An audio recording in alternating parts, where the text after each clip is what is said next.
2022 Kia Forte GT line. New condenser from accident, been replaced.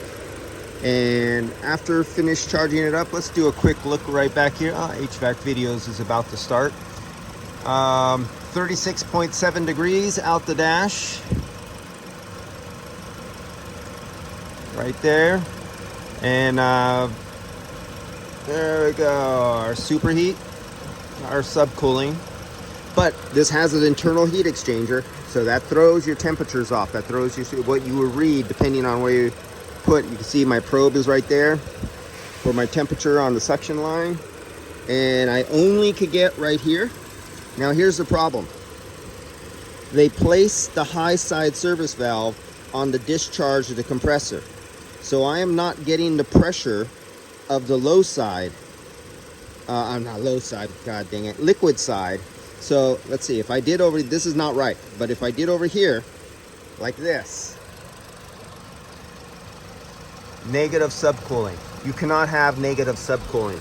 The problem is, I need to have a service fitting right here on the liquid line so I could get the proper pressure temperature relationship, and we can't do that. And this is all we got. That's what we got to work with.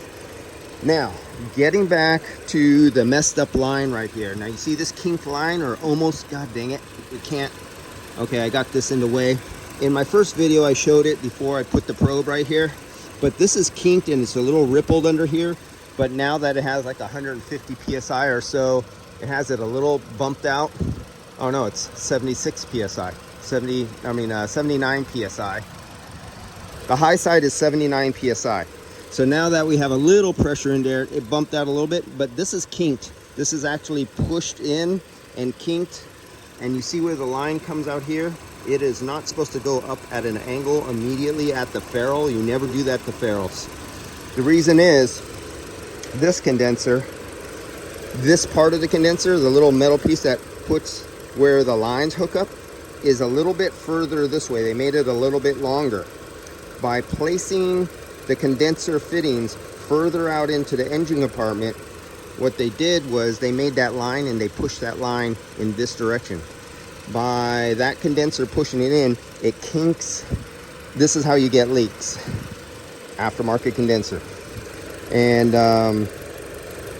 that is the problem with that right there. Just because, and it's solid metal, you can't do anything. There's nowhere you can adjust. It's just pushed out forward that much too much. Now, OEM radiator, take a look at the filter, how well they seal. See the seal right here? There's no leakage of air. If you look over here, OEM, it has the seal on the piece of plastic. It's all sealed here, so the hot air from the evaporator can't come around. It's here.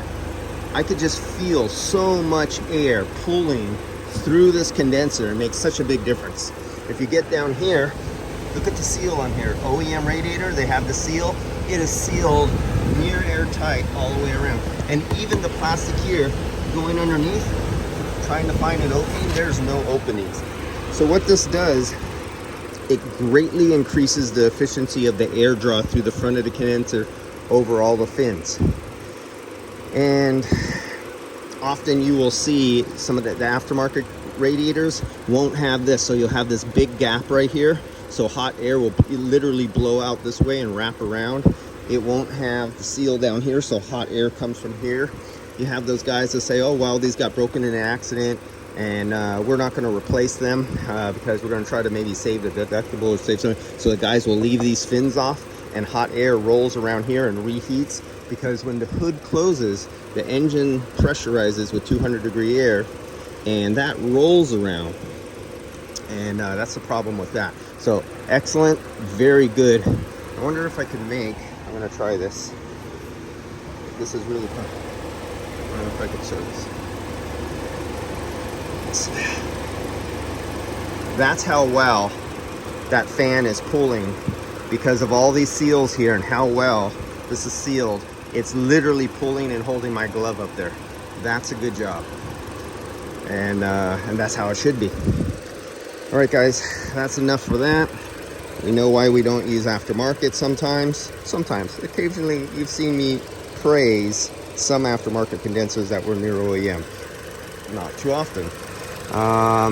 We're done here for today. I'll press record this.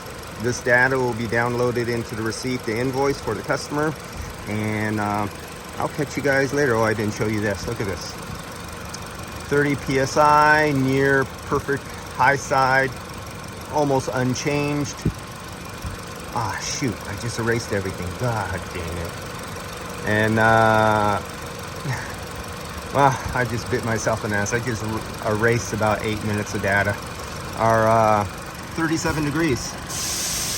37 degrees out the dash. All right, gentlemen, I'll catch you later. Field Piece Tools, they never let you down.